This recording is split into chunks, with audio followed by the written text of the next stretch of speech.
All right, well, thanks to everyone for tuning in here and joining us at the Marketplace Conference today. My name is Justin Rosa. I'm a Vice President here at Battery Ventures.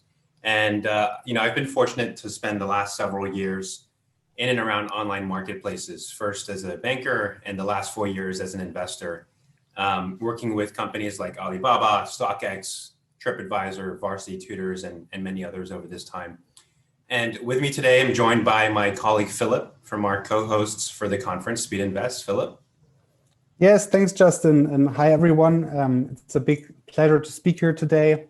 I'm based in our Munich office, and I've been part of Speedinvest since the launch of our marketplace fund, Speedinvest X, 3 years ago.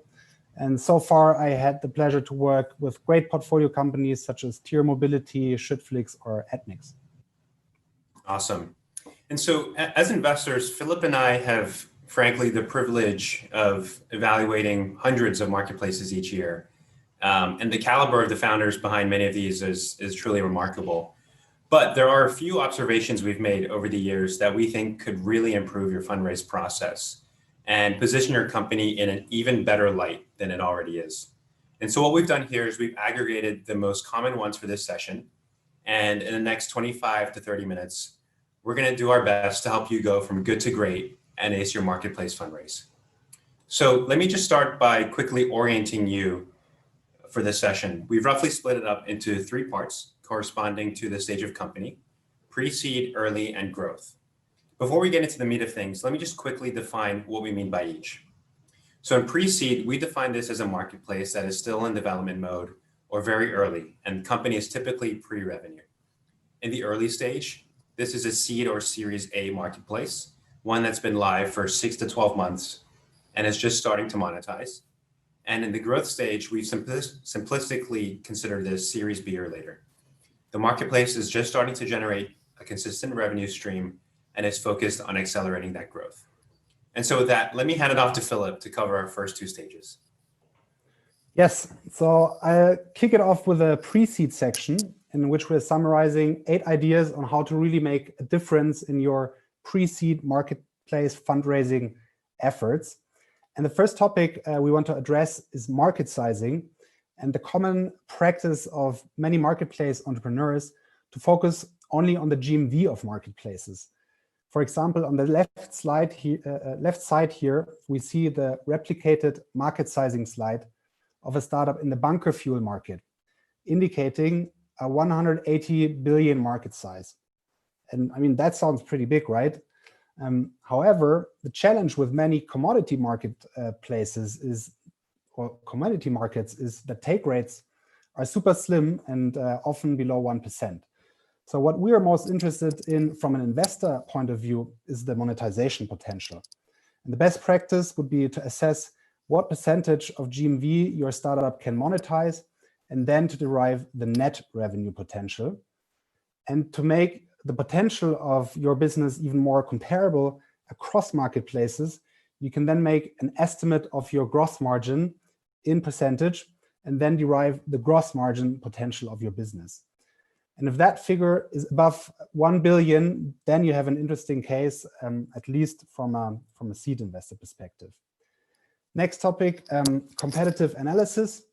A common practice we see in many pitches is to pick 2 almost random axes for a chart. In this case, it's like personalized and premium in the example, and maybe some founders in the audience have a similar chart in their pitch deck.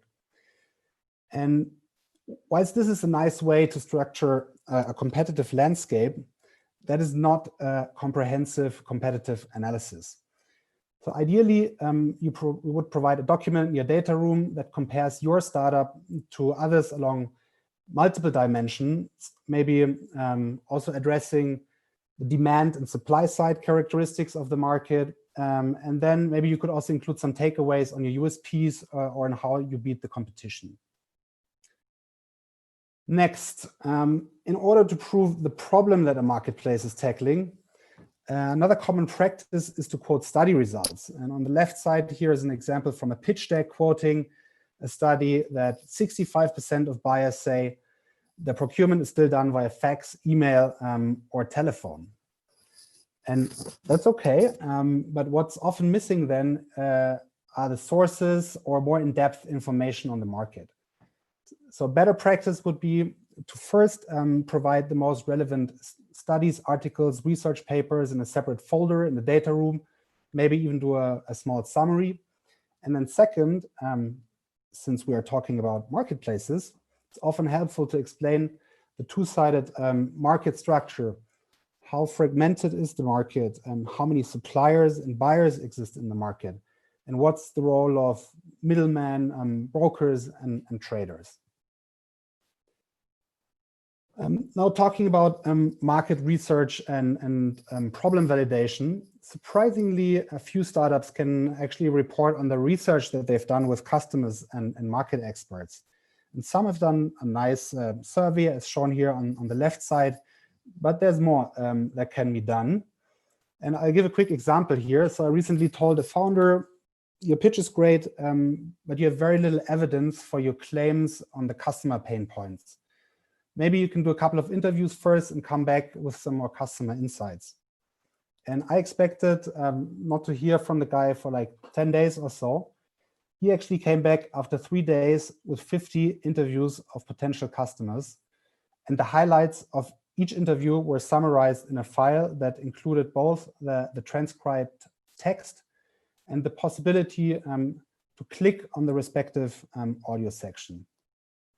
And then I really thought like, wow, this is great. And indeed, it's super helpful if the investor that you pitch does not only have to believe your claims, but the investor can actually read or listen into some interview highlights.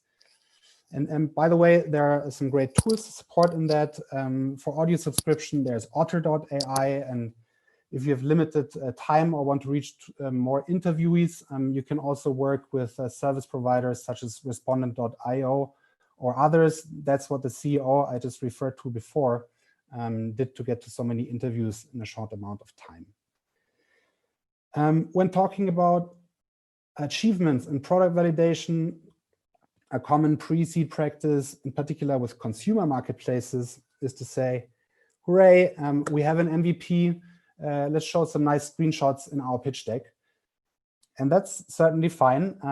But if you want to really ace it, in addition to that, you could show in your data room how you do systematic, user-centric product development. Again, there are great tools and service providers that can help you test your UX with potential customers. And yeah, it's just simply much more insightful if in your data room, you can show how your users interact with your product, how they comment on it. Much more insightful than just providing some screenshots. Next topic. Yeah, since we're at a marketplace conference here, network effects. It's really interesting how many marketplace entrepreneurs do not even mention network effects in their pitch deck. Although, as we all know, NFX are one of the most important elements of defensibility of almost any marketplace. So we recommend that you really underline how you structure your business to develop strong network effects. Explain how your marketplace dynamics work, for example, as shown here in the famous chart from Uber, and explain how your different network effects are at play, for example, or which network effects you have. For example, direct network effects, two-sided network effects, data network effects. Maybe use the well-known chart from our friends at NFX, shown here on the right side as some source of inspiration. And then when it comes to, next slide, to forecasts at pre-seed stage, what we often see is these incredibly bullish forecasts for the next 5 years, like really phenomenal hockey sticks. And we all know that's a bit like reading from the crystal ball, of course. And it's certainly good to be ambitious. But what's much more impressive is if a startup has a detailed budget for the next 12 to 18 months, showing how the startup thinks about the ramp up of the demand and the supply side, how they think about monetization, hiring costs, and other costs. And then finally, there are also a couple of KPIs that you could and definitely should report on at seed stage. Typical examples are waitlisted users, numbers of signups, even more importantly, what are relevant actions taken. So for example, if you are already onboarding the supply side, how many suppliers have created a profile? Another option, if you have a better product, you can report on engagement metrics or on repeat rates. And if you're building a B2B marketplaces, you can show some pilot agreements or a pipeline of advanced customer conversations, for example. Now we've gone through the last 8 slides, and you might think that sounds like quite a lot of work, and probably also sounds like a spoiled investor who would be asking for all of this. And to this, I would like to say 2 things. So first, there's nobody who benefits more from going through those exercises than the founding teams themselves, as they get to understand the market better and as they get to make better plans. And then second, investors often have to evaluate several startups in parallel and have certain time limitations. So the better information you provide, the better you can frame your investor's opinion, and therefore avoid that he's doing the wrong research or talking to the wrong people, experts, and getting to the wrong conclusions. And now maybe it's a good time for a question to Justin. Maybe you can add your take if any of those points are also relevant for later stage fundraising. Yeah, I think they're all great tips, honestly. I'd say the one that we tend to hone in a lot on at the growth stage is TAM. And as you put it, the monetizable TAM. At the scale of growth stage businesses, we need to believe that significant headroom remains in those markets. So we'll often look at how penetrated a marketplace is relative to that segment, and if there's continued space to grow, either in that segment or in an adjacent one. Cool. Well, then let's move to our section on early stage fundraising and KPI reporting. Let's assume your marketplace was launched 12 months ago. You're now looking to raise a seed round or even a Series A. Let's say you have some data how your users are behaving in the marketplace. What are the metrics that an investor would typically be looking for? So, I mean, GMV, number of users, conversion rates, those are certainly all important. But what really matters in most marketplaces is at this stage an increasing product market fit, hence increasing engagement, increasing repeat rates, and increasing stickiness. And this should also be reflected in your fundraising docs. And the first important message we want to convey here is when looking at retention metrics, beware of averages. For example, if we look at the slide here, it shows how average customer retention decreases over time, and it really doesn't look so great. However, if we look at the same slide and at the retention on a cohort basis, the picture becomes quite different. The yellow retention line of the earliest cohort from January is still at 40% after 6 months. But the orange retention line from the July cohort, the later July cohort, is already above 70% after 6 months. And that's, of course, a very promising trend. So what we as investors, as you can guess, really love to see in fundraising docs is cohort analyses. Most founders have heard of it, but I would say only 50% of startups that pitch at pre-seed stage can immediately show cohorts, probably only 10% very detailed ones. So the starting point of cohort analysis is usually customer retention. You look at how many customers were active in a first month of the cohort and then how many over the following months. And you can do this with absolute numbers as shown on the left side here, or you can do it with percentages as shown on the right. And then you evaluate the cohorts on a per line and per column basis. The retention per line should optimally flatten out on a significant level after a while, or even better, show a smile or a U-shaped retention curve as the product improves over time and the retention goes up again. And the retention per column, meaning the retention for a specific month, should ideally increase over time as well. Now, after you've shown customer cohorts, you can also do cohort analysis for average number of orders, as shown on the left, or average order values, as shown on the right side here. And as your customers stay on a platform for longer, ideally you see the frequency of orders and also hopefully AOVs increase over time. And then finally, if you combine the metrics we've just looked at, we probably get to the most insightful view, which are revenue cohorts. They indicate how much revenue is retained from a cohort on a monthly basis over time. It's easiest to look at those on a percentage basis. In marketplaces with a high order frequency, so theoretically a monthly order frequency, more than 100% revenue retention certainly has to be the goal. And you can nicely see that in the example here on the slide in the cohort analysis on the right side, that this goal is being achieved. Revenue retention in the early cohorts is steadily decreasing. In the somewhat later cohorts, it's first decreasing and then going up again. And in the latest cohorts, the revenue retention goes straight up from month 2 onwards. So we can actually call this also revenue expansion or negative churn. And then finally, since we're dealing with marketplaces, don't do cohort analyses only for the demand side, but do it all again for the supply side as well. And with that, I would hand back to Justin.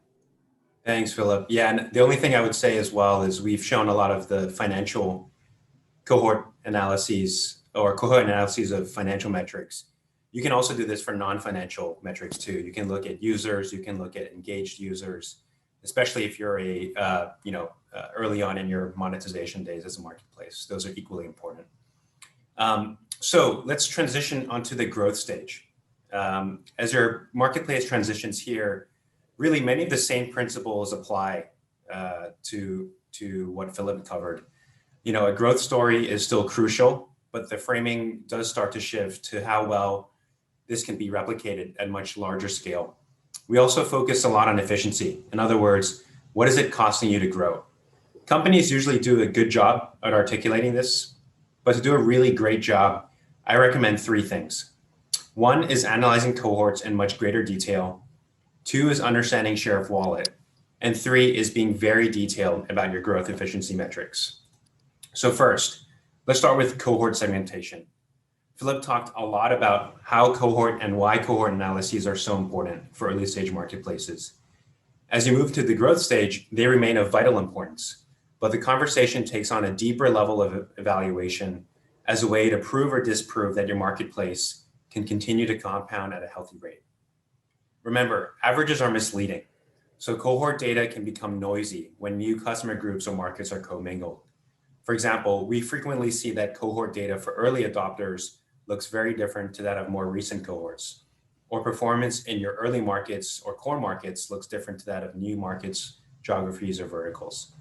So the first key takeaway here is if you're a growth stage marketplace, it's important to look at and show your cohorts by customer segment.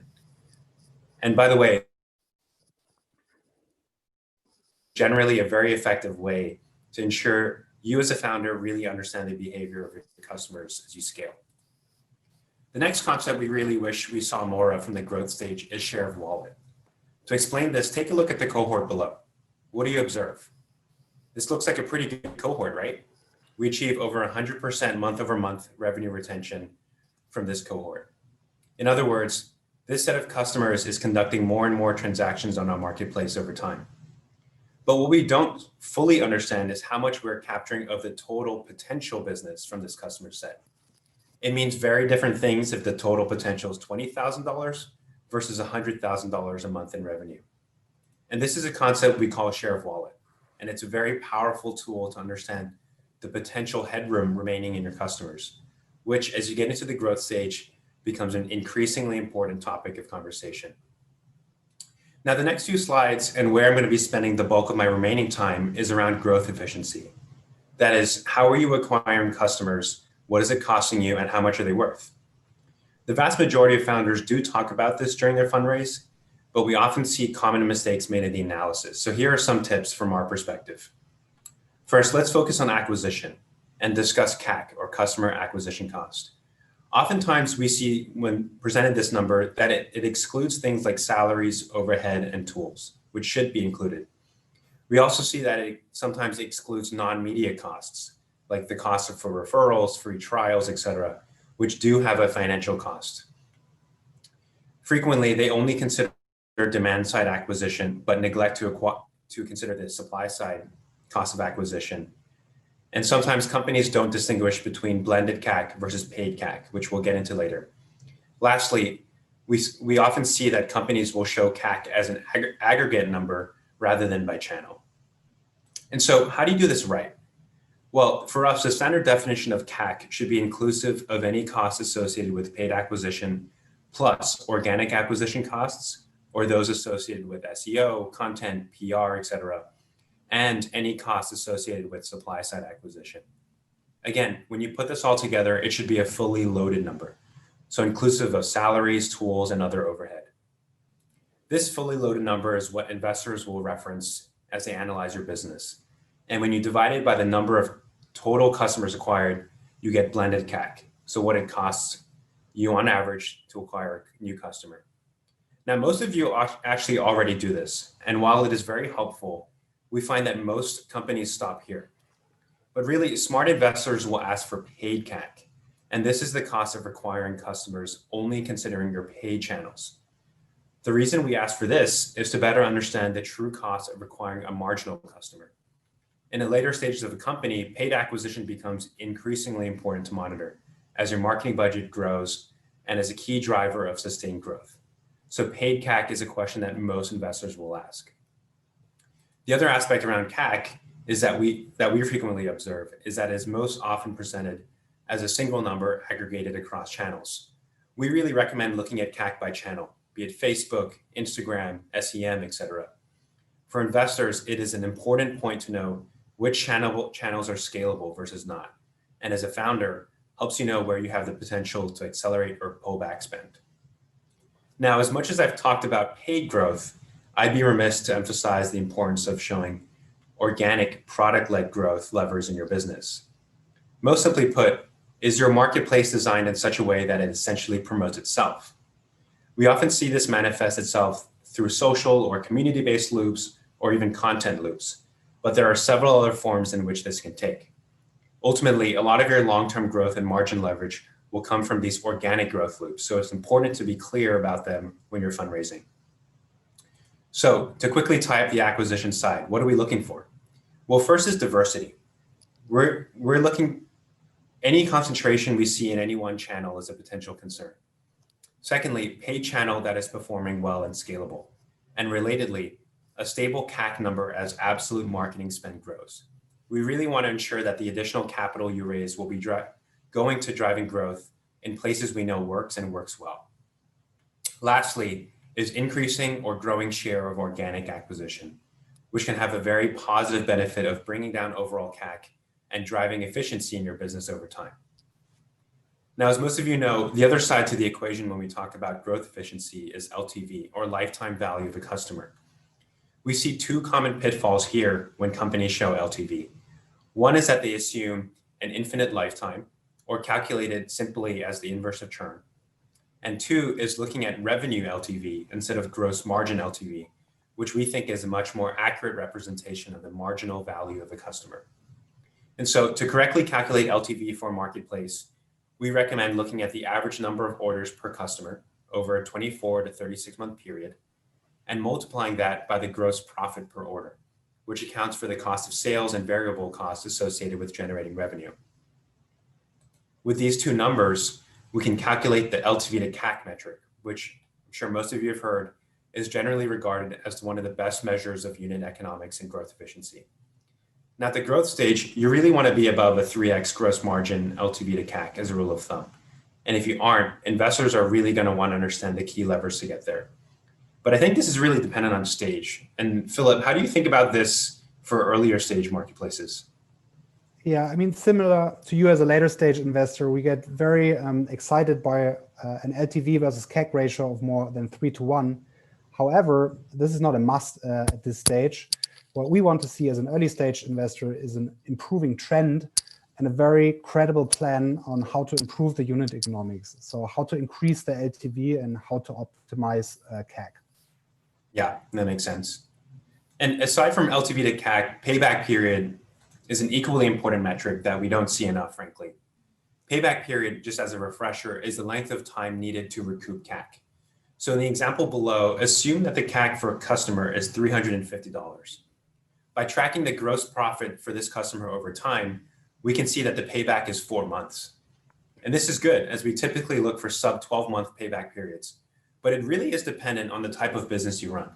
For example, a B2C versus a B2B marketplace could have very different payback periods. Transaction frequency matters a lot too, and can result in a very different payback period. Given each vertical is nuanced, it is very important to be aware of the nature of your marketplace and clearly articulate that to investors.